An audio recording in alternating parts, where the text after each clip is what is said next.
I'm curious with the somatic thing, what popped into my mind, especially with like all of like those undulations and circles that they tend to have you do, they say that women tend to store a lot of their trauma in their hips. And I wonder if that is why for a lot of women, pleasure is so hard to achieve in bed, is because like you have this stuck energy there. So maybe just even practicing more fluidity in that area to try to do some kind of loosening up or release, that might make pleasure more accessible. 100%. Yeah. 100%. If you study more into like the Eastern philosophy and energy and Reiki, a lot of women have stuck energy in their hips and their throat because a lot of times they don't speak up and they withhold and they try to dim their own lights, or they try to people please without speaking up. There's a lot of negative energy stuck in the throat, which is related to my third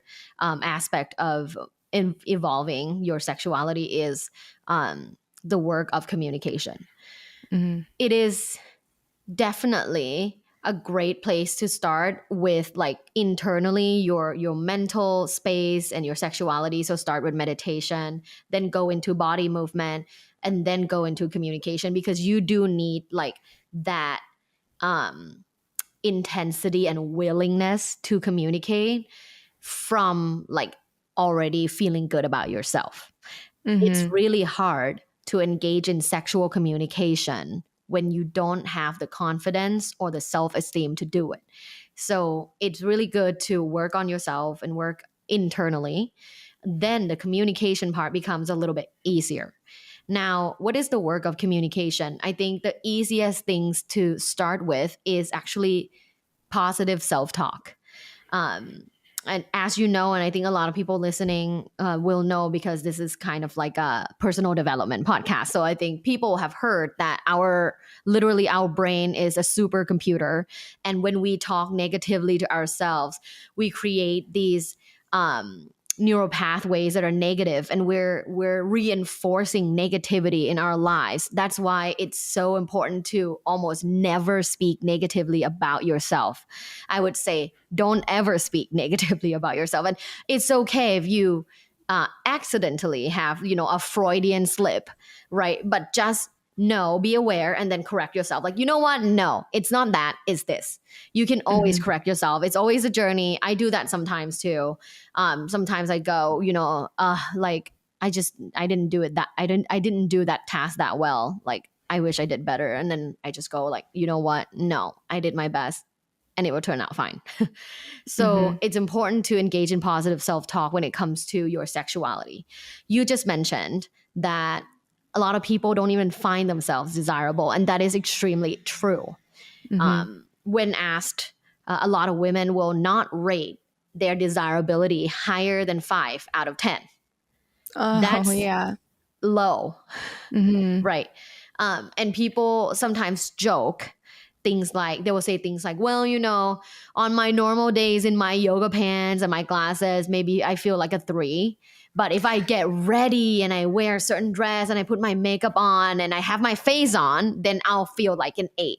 But it's like, babe, you in your yoga pants, glasses, hair up, whatever it is, you should still be an 8. The external part has nothing to do with how you feel, whether or not you're desirable. How you feel, whether or not you're desirable, should stay there. Right. The external factor of like physical attractiveness based on like beauty standards, that's a whole different conversation. But this is how you feel about yourself. And a lot of that too is, oh, sorry, go ahead. Yeah. And so I would say everyone should be rating themselves 8 and above.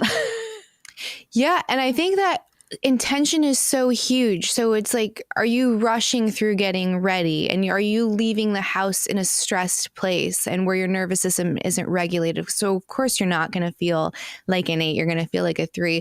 So it has nothing to do with how you look. It truly is just getting yourself like intentionally locked in before you leave the house. And it's so funny because I think a lot of times it's like one of these things. Bill Maher calls them zombie lies. And a zombie lie is when you say something that might have been true, but is kind of no longer true, or it's dying. So there's this conversation, or this zombie lie that porn has created unrealistic beauty standards for women. That is so not true. It just so like, I find it to be, you see every kind of body there, and everything is sexy, and everything is interesting or curious. And I just hopped off the phone with this company, and they make dolls. Like they make, adult dolls. And sex robot. yes. Yeah. And if you go through their menu, they have like 2,000 different dolls that they have. Wow. And all of them sell. And there is every kind of body. And I was showing my husband, because I'm like, this is so interesting to me, because we have this idea that they all have to be blonde with big boobs and very petite, not a single dimple anywhere, shaven, and that's not the case. Like the first time I ever saw pubic hair was actually in a piece of adult content, and I was like, oh wait, that's okay. And You're right. and I was time always I saw pubic hair too. Yeah. And so it's, to me, it's shattering all of those things. But I mean, there were dolls that had like, clearly they would have been a mom bod, right? Like where like the belly was loose and the hips were a little bit bigger and softer.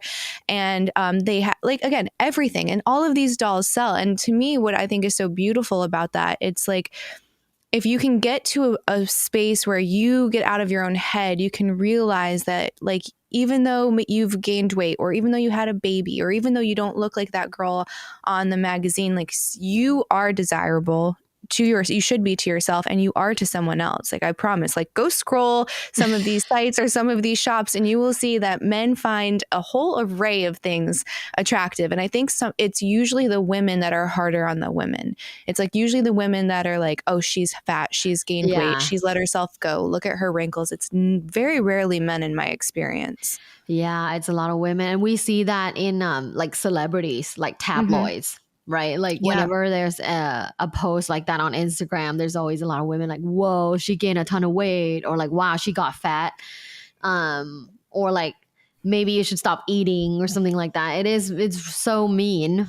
And it really has no place in the world to be that mean. Like everyone is struggling with something, and sometimes it's body image, sometimes it's weight, sometimes it's health.